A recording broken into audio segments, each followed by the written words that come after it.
Good morning students. आज हम देखेंगे important terms used in cellular network. कौन कौन से टर्म्स यूज हो रहे हैं सेलुलर नेटवर्क में। इसके प्रीवियस लेक्चर में हमने देखा था कि सेलुलर नेटवर्क होता क्या है। ठीक है, सेलुलर नेटवर्क क्या था कि किसी भी एक एरिया को वो डिस्ट्रीब्यूट करता है, और किसमें डिस्ट्रीब्यूट, जो भी पर्टिकुलर एरिया को वो डिस्ट्रीब्यूट करता है छोटे छोटे पार्ट्स में, उसे कहते थे सेल्स। राइट, कैसे होता था वो, जैसे आपका ये है, आपका जो सेल्स है वो हेक्सागोनल शेप का होता है।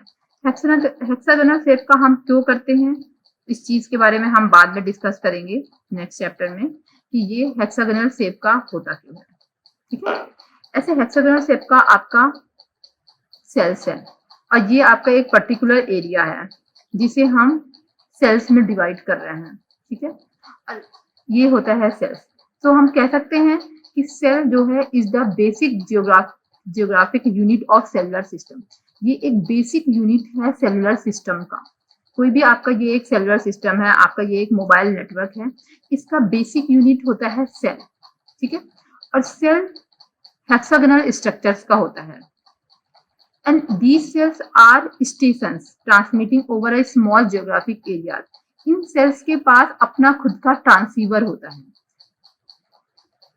जो सेंटर पे लोकेटेड होता है। ठीक है, हर एक सेल का अपना खुद का ट्रांसीवर होता है। मैंने प्रीवियस लेक्चर में आपको बताया था कि each cells have own at least one transceiver.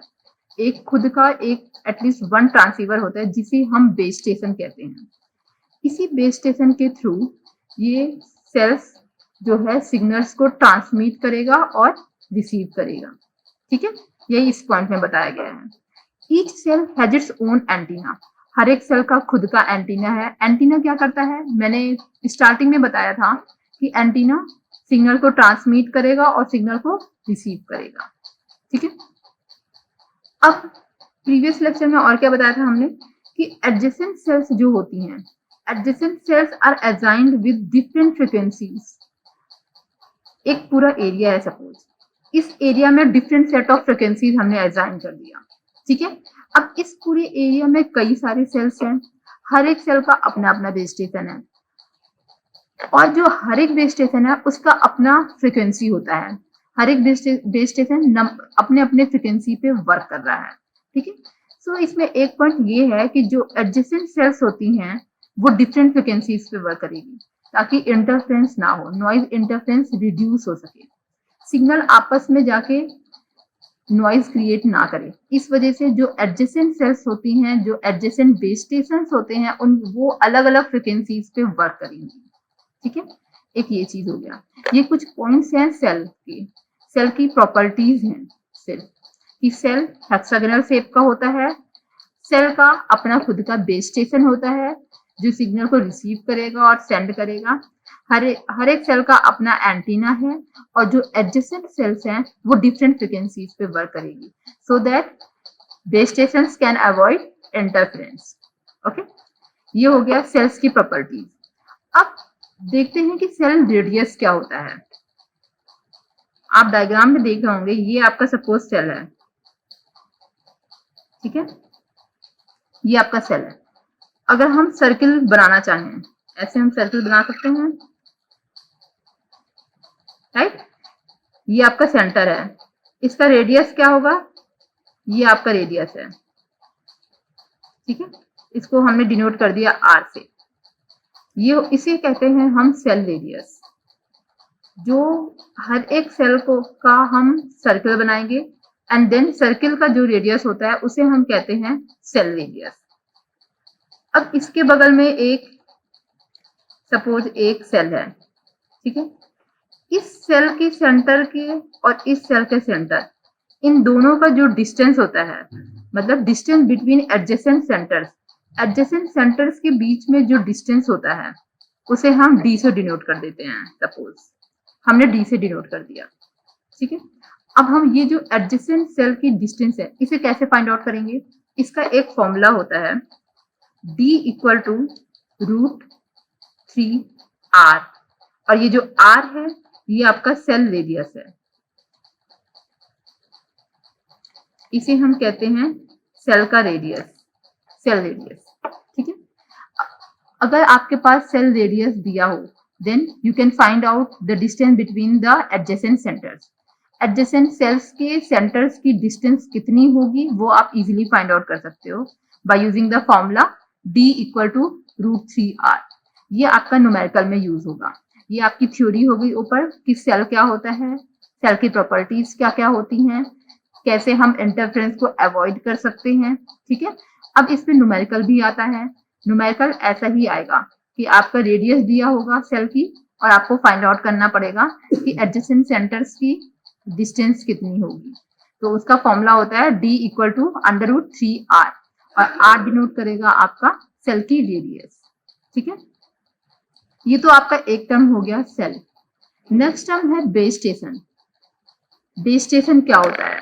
अभी तक आपने क्या जाना था कि जो भी सेल्स है, ये आपका सेल है, सेल के सेंटर पे बेस स्टेशन होता है, ठीक है। सेल के सेंटर पे हमने बेस स्टेशन देते हैं, बट ये बेस स्टेशन होता क्या है?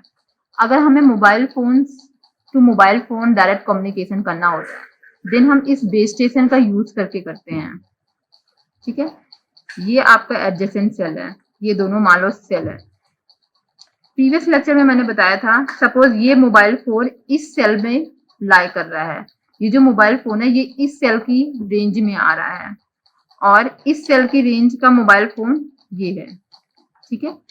अब अगर M1 को M2 से कम्युनिकेट करना रहेगा तो कैसे कम्युनिकेट करता है? M1 जो है अपने बेस स्टेशन को सिग्नल सेंड करेगा, जो भी उसका बेस स्टेशन है उसको सिग्नल सेंड करेगा, फिर उसका बेस स्टेशन उसको सिग्नल सेंड करेगा जिससे वो बात करना चाहता है, ठीक है। उसके बेस स्टेशन को सिग्नल सेंड करेगा, फिर ये बेस स्टेशन M2 को सिग्नल सेंड करेगा और M1 और M2 डायरेक्ट कम्युनिकेशन कर पाएंगे। ऐसे ही होती है आपकी मोबाइल कम्युनिकेशन। मोबाइल फोन्स पे कम्युनिकेशन हम इसी के थ्रू करते हैं, ठीक है। ये तो हो गया बेस स्टेशन के बारे में। अब एडजेसेंट सेल्स होते हैं, कई सारे सेल्स होते हैं किसी भी एरिया में, इसका मतलब कई सारे बेस स्टेशन यूज होंगे, राइट। सो यहाँ पे सपोज ये एक बेस स्टेशन है और एक ये बेस स्टेशन है। ये मोबाइल फोन सिग्नल सेंड कर रहा है, ठीक है। ये मोबाइल फोन इस पे लाई कर रहा है, इसने इसको सिग्नल सेंड कर दिया, ठीक है। अपने BTS मतलब होता है बेस ट्रांसीवर स्टेशन, जिसे बेस स्टेशन भी कहते हैं। इसने अपने बेस स्टेशन को सिग्नल सेंड कर दिया और इसका बेस स्टेशन जो है ये डायरेक्ट इसको सेंड क्या कर सकता है? नहीं कर सकता, क्योंकि इसे इसका बेस स्टेशन का एड्रेस नहीं पता है। सो इसके लिए बनाया गया है एक BSC। BSC होता है base station controller. Base station controller क्या होता है कि जितने भी बेस स्टेशन है उस एरिया में, वो उस सारे उस एरिया के जितने भी बेस स्टेशन है उसे कंट्रोल करेगा। BSC के पास इसका भी एड्रेस है, इसका भी एड्रेस है, इसका भी एड्रेस है। जितने भी बेस स्टेशन है उन सबका एड्रेस BSC के पास होता है। सारे बेस स्टेशन को बेस स्टेशन कंट्रोलर कंट्रोल करेगा ना। इस पर नाम से ही पता चल रहा है कि ये कंट्रोल करने का काम करता है, ठीक है। सारा जितना भी ट्रैफिक है वो यहाँ पे आके BSC के पास सारा ट्रैफिक BSC हैंडल करता है, ठीक है। सो क्या होगा, मोबाइल सपोज इस रेंज में लाई कर रहा है, इस बेस स्टेशन में, इसने इसको सिग्नल सेंड किया। अब ये क्या करेगा, ये BSC को सिग्नल सेंड कर देगा, क्योंकि इसे दूसरे के बेस स्टेशन का एड्रेस नहीं पता है। सो ये क्या करेगा, ये इस BSC बेस स्टेशन कंट्रोलर को सिग्नल सेंड कर देगा दैट कि उसे इस बेस स्टेशन के यूजर से बात करनी है। ये आइडेंटिफाई करेगा कि कौन सी बेस स्टेशन के यूजर से बात करनी है, देन ये सिग्नल उस बेस स्टेशन को सेंड करेगा और ये बेस स्टेशन फिर उस यूजर को सेंड करेगा अपना सिग्नल।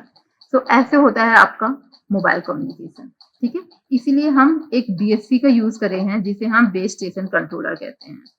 अब इसमें MSC का भी यूज हो रहा है। MSC क्या होता है वो अभी हम देखते हैं। ये हो गया आपका मोबाइल कम्युनिकेशन कैसे हुआ है, ठीक है। ये डिफरेंट टर्म्स हैं जो आपका सेलुलर नेटवर्क सिस्टम में यूज हो रहा है। डिफरेंट टर्म्स आपको पता होने चाहिए कि हर एक टर्म्स क्या करता है। अब बेस स्टेशन कंट्रोलर के बाद सेकेंड टर्म था MSC। एमएससी जो है वो सेलुलर नेटवर्क का हार्ट होता है, ठीक है। MSc is the heart of the cellular network. MSc क्या करता है, जो भी राउटिंग हो रही है, जो भी स्विचिंग हो रहा है, कहाँ से कहाँ पे कम्युनिकेशन जा रहा है, इस सारी चीजों को देखता है। पूरा रूटिंग बताता है, राउटिंग बताता है, स्विचिंग कैसे होनी है वो सब बताता है। जो भी नंबर ऑफ सेल्स हैं, एक एरिया में कई सारे सेल्स हैं, उन सारे सेल्स को ये कंट्रोल करेगा। ये कंट्रोलर होता है जो हर एक सेल्स को कंट्रोल करता है। और क्या करता है, arrange base station for mobile communication channel and handling all the connections. अब एक एरिया में कई सारे सेल्स होते हैं, हर एक सेल्स के अपने बेस स्टेशन होते हैं। तो हर एक सेल का अपना खुद का बेस स्टेशन हो, ये इस चीज का अरेंजमेंट देखता है, ठीक है। ये पूरा अरेंजमेंट देखता है, पूरा राउटिंग करेगा, स्विचिंग करेगा, हर एक बेस स्टेशन को अरेंज करेगा, हर एक सेल्स को कंट्रोल करेगा, ठीक है। इसीलिए हम एमएससी को heart of the cellular network कहते हैं, ठीक है। अब एक और टर्म होता है HLR and VLR। HLR and VLR क्या होता है? HLR का फुल फॉर्म है home location register and VLR का है विजिटर लोकेशन रजिस्टर। अब होम लोकेशन रजिस्टर क्या होता है, जैसे ये आपका सेल है, ठीक है, ये आपका एडजेसेंट में है सेल, फिर ऐसे ही यहाँ पे एक सेल है, ऐसे नंबर ऑफ सेल्स यहाँ पे किसी भी एरिया में प्रेजेंट है, सपोज।